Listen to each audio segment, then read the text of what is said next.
79వ స్వాతంత్ర దినోత్సవం సందర్భంగా అందరికీ నా శుభాకాంక్షలు. దేశమంతా కలిసి చేసే ఒకే ఒక్క పండుగ జెండా పండుగ. జెండా పండుగ నాకు ఒక ఎమోషన్. ఇండిపెండెన్స్ డే అనగానే నాకు స్కూల్ రోజులు గుర్తొస్తున్నాయి. ఇండిపెండెన్స్ డే వస్తుందంటే ఒక హడావుడి ఉండేది. ఫ్రెండ్స్ అంతా కలిసి స్కూల్ని అద్భుతంగా డెకరేట్ చేసేవాళ్ళం. స్కూల్లో పెట్టే కాంపిటీషన్ల కోసం స్వాతంత్ర సమరయోధుల గురించి, వాళ్ళ చరిత్ర గురించి తెలుసుకునే వాళ్ళం. ఫైనల్ గా ఎవరైనా గెస్ట్ వస్తే జెండా ఎగరేసినప్పుడు మా అందరికీ గూస్ బంప్స్ వచ్చేది. ఈ రోజు మీ ముందల నుంచుని జెండా ఎగరేసినప్పుడు నాకు ఆ మూమెంటే గుర్తు వచ్చింది. ఈ సందర్భంగా ఇక్కడున్న పిల్లలందరినీ నేను ఒక ప్రశ్న అడగాలనుకుంటున్నా. ప్రపంచంలోనే ఉన్న అతి పవర్ఫుల్ వెపన్ ఏంటి? మిగతా వెపన్స్ చేయలేని పని ఈ వెపన్ చేస్తుంది. ఈ వెపన్ పేరే అహింస. అహింస మనకిచ్చిన గొప్ప వ్యక్తి ఎవరు? మహాత్మా గాంధీ గారు. అహింస, సత్యం, సహాయ నిరాకరణ, సత్యాగ్రహం అనే సిద్ధాంతాలతో స్వాతంత్రం మనందరం సాధించుకున్నాం. ఈ రోజు మహాత్మా గాంధీ గారు చెప్పిన ఒక గొప్ప విషయం గుర్తు వచ్చింది. ప్రపంచంలో ఏ మార్పు రావాలని మనం ఆశిస్తున్నామో ఆ మార్పు నీ నుంచే మొదలవ్వాలని ఆనాడు మహాత్మా గాంధీ గారు మనందరికీ చెప్పారు. గాంధీ గారు చెప్పినట్లు మార్పు మన నుంచే మొదలవ్వాలని నేను కోరుకుంటున్నాను. స్వాతంత్రం కోసం జరిగిన పోరాటంలో తెలుగు నేలకు ప్రత్యేక చరిత్ర ఉంది. దేశం కోసం ప్రాణాలే అర్పించిన పోరాట యోధుడు అల్లూరి సీతారామరాజు గారు. బ్రిటిష్ వాడి తుపాకీకి గుండు చూపించిన యోధుడు ఆంధ్ర కేసరి ప్రకాశం పంతులు గారు. జాతీయ జెండాని రూపొందించింది మన పింగళి వెంకయ్య గారు. మాకు వద్దు ఈ తెల్ల దొరతనమని పోరాడింది గరిమెల్లి సత్యనారాయణ గారు. అమరజీవి పొట్టి శ్రీరాములు లాంటి ఎంతో మంది గొప్పవాళ్ళు ఈ తెలుగు నేలపై పుట్టినవారు. మన స్వాతంత్ర సమరయోధుల కీర్తిని దేశానికి తెలిసేలాగా కలిసి చేద్దాం.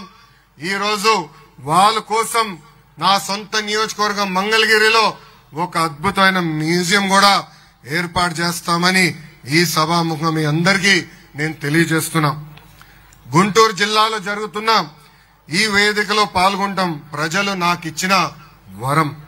మన జిల్లాలో ఉన్న పెదనందిపాటులో సహాయ నిరాకరణ ఉద్యమం జరిగింది. సైమన్ కమిషన్ కు వ్యతిరేకంగా గుంటూరు తెనాలిలో పోరాటాలు జరిగినాయి. క్విట్ ఇండియా మూవ్మెంట్ లో పాల్గొన్న తెనాలికి చెందిన 7 ప్రాణ త్యాగాలు కూడా చేశారు. మన జిల్లాకు చెందిన దుగ్గిరాల గోపాలకృష్ణయ్య గారు, కనగంటి హనుమంత్ గారు, పర్వతనేని వీరే చౌదరి గారు, తమనంపల్లి అమృతరావు గారు లాంటి ఎంతో మంది దేశభక్తులు స్వాతంత్రం ఉద్యమంలో పాల్గొన్నారు. కులం, మతం, ప్రాంతం కంటే దేశం గొప్పది. కులం, మతం, ప్రాంతాల అతీతంగా దేశం కోసం మనందరం ఒకటవ్వాలి. అందరిలో దేశభక్తి ఉండాలి. ఈ సందర్భంగా పహల్గామ్ ఉగ్రవాదుల దాడి గురించి మాట్లాడాలి. పాకిస్తాన్ ఉగ్రవాదులు పహల్గామ్ లో దాడి చేసి 26 మంది అమాయకుల్ని చంపేస్తాం మనందరం చూశాం. గతం ప్రభుత్వం లాగా మనం కళ్ళంట నీళ్లు పెట్టుకుని ఇతర దేశాలకు వెళ్ళలేదు. మన దేశంలో ఒక పవర్ఫుల్ మిసైల్ ఉంది. ఆ మిసైలే మన గౌరవ ప్రధానమంత్రి నరేంద్ర మోడీ గారు. మనము సరైన సమాధానం చెప్పారు. ఆపరేషన్ సింధూర్ తో మన పవర్ ఏంటో ప్రపంచానికి తెలియజేశారు.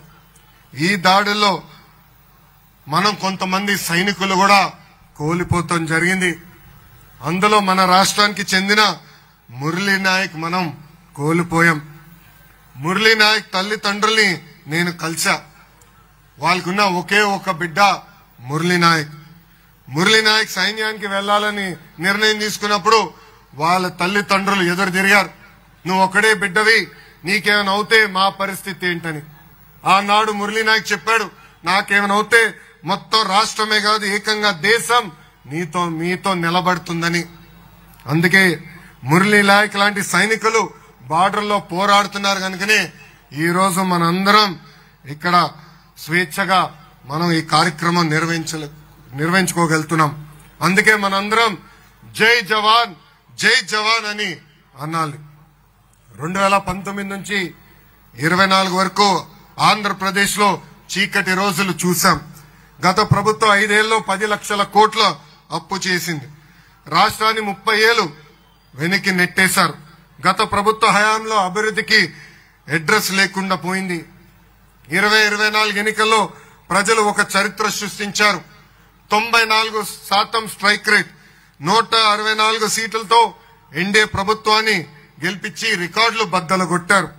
డబుల్ ఇంజన్ సర్కార్తో రాష్ట్రం చీకటి నుంచి వెలుగు వైపు తొలి అడుగు వేసింది. గౌరవ ప్రధానమంత్రి నరేంద్ర మోడీ గారు, గౌరవ ముఖ్యమంత్రి చంద్రబాబు నాయుడు గారు, ఉప ముఖ్యమంత్రి పవన్ అన్న గారు కలిసి ఈ రోజు ఆంధ్ర రాష్ట్రంలో సుపరిపాలన అందిస్తున్నారు. ఎన్నో ఏళ్లుగా ఉన్న సమస్యలు మేము ఈరోజు పరిష్కరించాం. విశాఖ ఉక్కుని కాపాడాం. ఏకంగా విశాఖ రైల్వే జోన్ ఏర్పాటు చేశాం. పోలవరం నిర్మాణం కోసం కేంద్రం సహకారం అందిస్తుంది. అమరావతి నిర్మాణం కోసం కేంద్రం నుంచి రావాల్సిన నిధులు కూడా ఈ రోజు వస్తున్నాయి. ఏకంగా రాయలసీమ కూడా ఇండస్ట్రియల్ కారిడార్ ఏర్పాటుకు కేంద్ర ప్రభుత్వం నిధులు కేటాయిస్తాం జరిగింది. మన ప్రభుత్వం నినాదం ఒకటే, ఒకే రాష్ట్రం ఒకే రాజధాని, కానీ అభివృద్ధి వికేంద్రీకరణ. అందుకే అనంతపూర్ ని ఆటోమోటివ్ హబ్ గా తీర్చిదిద్దుతున్నాం. నార్త్ అనంతపూర్ కర్నూలు ని రెన్యూబుల్ ఎనర్జీ హబ్ గా మన ప్రభుత్వం ఆర్నిసలు కష్టపడుతుంది. కడప చిత్తూరు జిల్లాలకి పెద్ద ఎత్తున ఎలక్ట్రానిక్స్ మ్యానుఫ్యాక్చరింగ్ పరిశ్రమలు మేము తీసుకొస్తున్నాం. ఇంకా నెల్లూరు జిల్లాకి డైవర్స్ మ్యానుఫ్యాక్చరింగ్, అదేవిధంగా ఒక రిఫైనరీ కూడా తీసుకొస్తున్నాం. ఇంకా ప్రకాశం జిల్లాని ఏకంగా సిబిజీ హబ్ గా మేము తయారు చేస్తున్నాం. ఇంకా గుంటూరు కృష్ణా జిల్లాకు వచ్చి కేవలం రాజధాని కాకుండా భారతదేశానికి ఒక క్వాంటమ్ వ్యాలీ హబ్ గా మేము తయారు చేయబోతున్నాం. ఇంకా ఉభయ గోదావరి జిల్లాలో ఆక్వాని, డిఫెన్స్ పరిశ్రమల్ని పెద్ద ఎత్తున మేము ప్రోత్సహిస్తున్నాం. ఉత్తరాంధ్రకి pharma, IT, medical devices manufacturing, ఒక స్టీల్ హబ్ గా కూడా మన ప్రభుత్వం తీర్చిదిద్దుతుంది. పేదవారిని పేదరికం నుంచి బయటికి తీసుకొచ్చినప్పుడే నిజమైన స్వాతంత్రం వస్తుందని నేను బలంగా నమ్ముతున్నాను. అందులో భాగంగా ముఖ్యమంత్రి గారు ప్రవేశపెట్టిన సూపర్ 6 కార్యక్రమం ఈ రోజు సూపర్ హిట్ అయింది. 3,000 రూపాయల పెన్షన్ ని 4,000 రూపాయలు పెంచాం. వికలాంగులకి ఇస్తున్న 3,000 రూపాయల పెన్షన్ ఏకంగా 6,000 రూపాయలు చేశాం. బెడ్ కే పరిమితం అవుతే ప్రతి నెల 15,000 రూపాయలు మన ప్రభుత్వం వాళ్ళకి అందిస్తుంది. ఇది దేశంలో ఏ రాష్ట్రం ఇవ్వని పెన్షన్ ఈ రోజు మన రాష్ట్రం ఇస్తుంది. ఇంట్లో 2 పిల్లలు ఉంటే ఒకరికి బడికి పంపించి ఇంకొకరు పనికి పంపించాలనేది గత ప్రభుత్వం విధానం. కానీ ప్రజా ప్రభుత్వంలో ముఖ్యమంత్రి చంద్రబాబు నాయుడు గారు ఎంతమంది పిల్లలుంటే అంతమంది పిల్లలకి తల్లికి వందనం అందించారు. దాంట్లో భాగంగా 67 లక్షల మంది పిల్లలకి సుమారుగా 10,000 కోట్ల రూపాయలు ప్రజా ప్రభుత్వం వాళ్ళ తల్లిదండ్రుల ఖాతాలో జమ చేస్తాం జరిగింది. ఇంకా అన్నదాత సుఖీభవ కింద ఒక్కొక్క రైతుకి మొదటి విడతలో 7,000 రూపాయలు సహాయం కూడా అందించాం. దీపం పథకం కింద 2 కోట్ల గ్యాస్ సిలిండర్లు ఉచితంగా ఇప్పటికీ ప్రజా ప్రభుత్వం అందించింది. ఈ రోజు నుంచే స్త్రీ శక్తి కింద ఆర్టీసీ బస్సుల్లో మహిళలు కూడా ఉచితంగా ప్రయాణించే హక్కు కూడా ప్రజా ప్రభుత్వం ఇస్తుంది. గత ప్రభుత్వ హయాంలో ఒక్క టీచర్ పోస్ట్ కూడా భర్తీ చేయలేదు. కానీ మన ప్రభుత్వం ఏర్పడిన తొలి సంవత్సరంలోనే మెగా డిఎస్సి ఏర్పాటు చేసి 16,347 పోస్టులతో ఈరోజు భర్తీ చేస్తాం జరుగుతుంది. 20 లక్షల మందికి ఉద్యోగాలు కల్పించాలనేది ఒక లక్ష్యంగా మేము పెట్టుకున్నాం. అందులో భాగంగా 9.3 లక్షల కోట్ల పెట్టుబడి, ఈ పెట్టుబడుల ద్వారా 8.5 లక్షల కోట్ల మందికి ఉద్యోగాలు కల్పించేదానికి ఒప్పందాలు కూడా చేసుకున్నాం. Arcelor Mittal, NTPC, BPCL, TCS, Cognizant, సత్వ, ఏఎన్ఎస్ఆర్, ఎల్జీ ఎలక్ట్రానిక్స్, రెన్యూ ఇలా అనేక పెద్ద సంస్థలు ఈ రోజు ఆంధ్ర రాష్ట్రానికి వచ్చాయి. నేను విద్యాశాఖ మంత్రిని కూడా విద్యా వ్యవస్థలో తీసుకొచ్చిన మార్పుల గురించి కూడా నేను ఇక్కడ వివరించాల్సిన అవసరం ఉంది. రాజకీయాలకు అతీతంగా విద్యా వ్యవస్థ ఉండాలనేది నేను బలంగా నమ్ముతున్నాను. గత ప్రభుత్వం రంగులు పేర్ల పిచ్చి మనందరం చూసాం. కోడిగుడ్డు చిక్కి దగ్గర నుంచి పిల్లలు వేసుకున్న బట్టల వరకు పార్టీ నాయకుల పేర్లు రంగులు చూసాం. ఇప్పుడు పుస్తకాల దగ్గర నుంచి యూనిఫామ్ల వరకు ఎక్కడ గాని గౌరవ ముఖ్యమంత్రి గారి పేరు గాని నా పేరు లేకుండా, పార్టీ రంగులు లేకుండా చేస్తాం జరిగింది. స్కూల్స్ లో విద్యకు సంబంధించిన కార్యక్రమాలు తప్ప ఇతర ఏ కార్యక్రమాలు నిర్వహించకూడదని మేము ఇప్పటికీ నిర్ణయం తీసుకున్నాం. కేజీ నుంచి పీజీ వరకు కరికులం మార్చాం. సెమిస్టర్ వైజ్ బుక్స్ తీసుకుని వచ్చి పిల్లల బ్యాగ్ బరువు కూడా తగ్గించాం. గత ప్రభుత్వంలో కేవలం 1200 మోడల్ ప్రైమరీ స్కూల్స్ ఉంటే ప్రజా ప్రభుత్వం అది 9600 మోడల్ ప్రైమరీ స్కూల్స్ కూడా ఏర్పాటు చేసింది. మధ్యాహ్న భోజనం పథకానికి డొక్కా సీతమ్మ గారి పేరు పెట్టాం. ఇంకా స్టూడెంట్ కిట్ కి డాక్టర్ సర్వేపల్లి రాధాకృష్ణ గారి పేరు కూడా పెడతాం జరిగింది. చాగంటి కోటేశ్వర గారు రూపొందించిన నైతిక విలువల పుస్తకాలు కూడా పిల్లలకి మేము అందించాం. నేను విద్యాశాఖ మంత్రి అయిన తొలి నెలలోనే పిల్లలకి ఇస్తున్న పుస్తకాలు తెప్పించుకుని నేను చూశాను. ప్రత్యేకంగా 1వ తారీఖు 2వ తరగతి పిల్లల పుస్తకాలు నేను చూశాను. దాంట్లో ఇంటి పనులన్నీ ఆడవాళ్ళు చేసే ఫోటోలే ఉన్నాయి. నేను అందుకే అధికారులకి ఆదేశాలు జారీ చేసి ఇంటి పనులు ఫోటోలు ఏమైనా ఉంటే 50% మగవాళ్ళు చేస్తున్నట్టు ఫోటో ఉండాలి, ఇంకొక 50% ఆడవాళ్ళు చేసే ఫోటోలు ఉండాలని కూడా చెప్తాం జరిగింది.